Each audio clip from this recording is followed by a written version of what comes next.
15 वर्ष तक के मेरे एक अनुष्ठान भी सफल नहीं हुआ। 15 वर्ष में एक अनुष्ठान भी। कौन मुझे विश्वास दिलाता था कि भगवान है? उस समय गीता वाटिका से परिचय नहीं हुआ था, कोई गीता भवन को भी नहीं जानते थे हम। मेरा वजन, जिन्होंने पुराने वीडियोस भी देखे हो जानते होंगे, 45-46 किलो मेरा वजन था।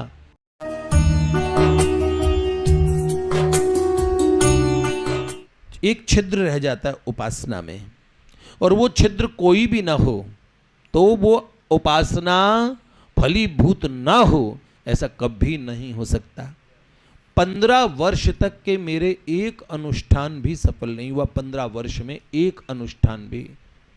कौन मुझे विश्वास दिलाता था कि भगवान हैं और वो मिलते हैं, उनके दर्शन होते हैं। बार बार लेख पढ़ के, सोशल मीडिया था नहीं, मोबाइल फ़ोन कभी था ही नहीं उस समय। और शुरुआत में तो एक ज़माना आया था जब मोबाइल आया था, तो 35 रुपये सुनने के भी पता नहीं कितने रुपए लगते थे। 35 रुपए की कॉल होती थी। ये इंटरनेट वगैरह का कोई सिस्टम नहीं था। तो शास्त्र पढ़ पढ़ के कोशिश करते थे। भारत में महर्षि अरविंद क्या कहते हैं, इंटीग्रल योगा क्या है, महर्षि रमन की, फिर कोई भी हु एम आई पे पहुंच गए।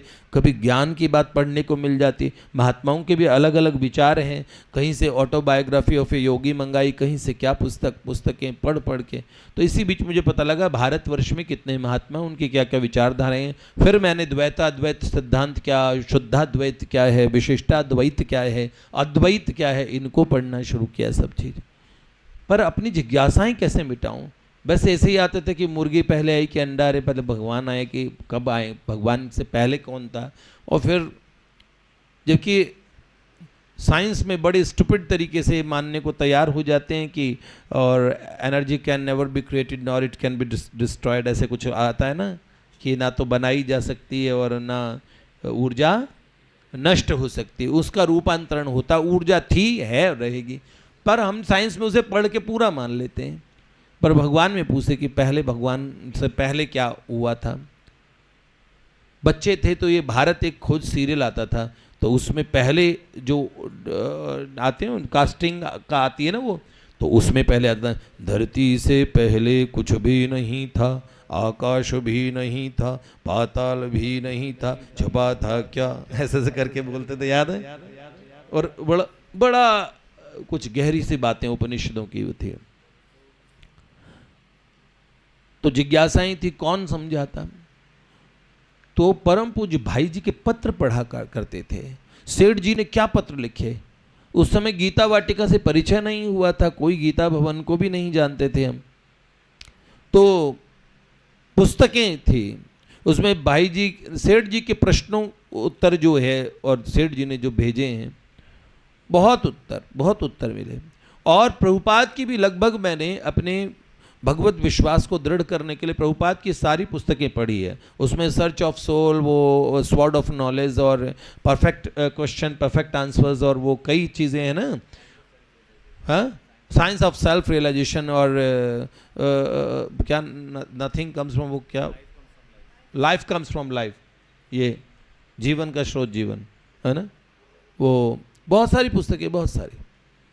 और पढ़ पढ़ के उन्होंने क्या उत्तर दिया, उत्तर मुझे सटीक लगना चाहिए था, मेरी भी जिज्ञासाओं को शांत कर। उसी बीच मैंने फिर आगम को पढ़ना शुरू किया। आगम में कैसे होता है, श्री ऊर्ध्वयामल तंत्र में क्या है, रुद्रयामल में क्या है, कैसे साधनाएं होती है, और कैसे कोई देवता के दर्शन हो जाए तो बढ़िया हो जाए, कुछ पता करें। तो बरसों तक ये गुत्थी नहीं सुलझ पाई।